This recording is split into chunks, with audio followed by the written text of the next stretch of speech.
Hi everyone, this is Amy and welcome back to my channel. We're doing a Vietnamese mussel stir fry.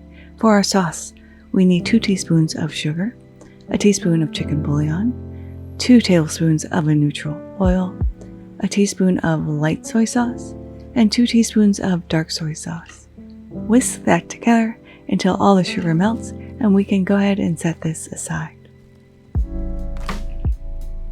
Next, we are going to smash and mince 6 cloves of garlic, which is a lot, but it adds so much delicious flavor to this dish.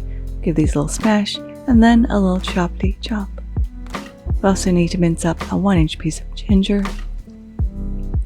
We're going to cut 1 shallot into discs.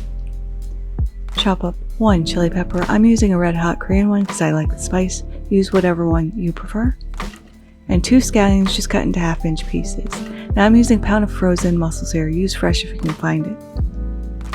I did defrost these though. So in a large saute pan, we're going to heat up 1 tablespoon of neutral oil, add in all of our aromatics. We're only going to stir fry this for about 30 seconds. We really don't want that garlic to burn. It'll get acrid and not be delicious, which would be bad.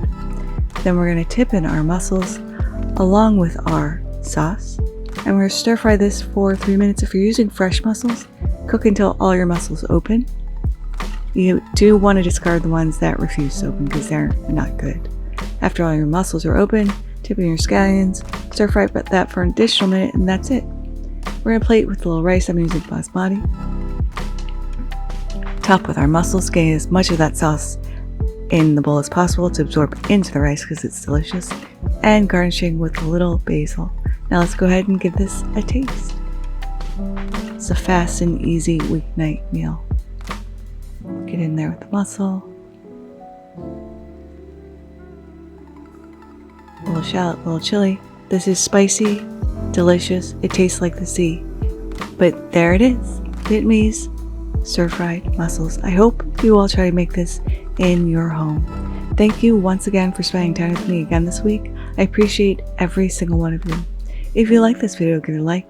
If you loved it, please consider subscribing and hitting that notification bell if you haven't already, because I put out new videos every Thursday. Thank you so much again, and until next time, happy cooking.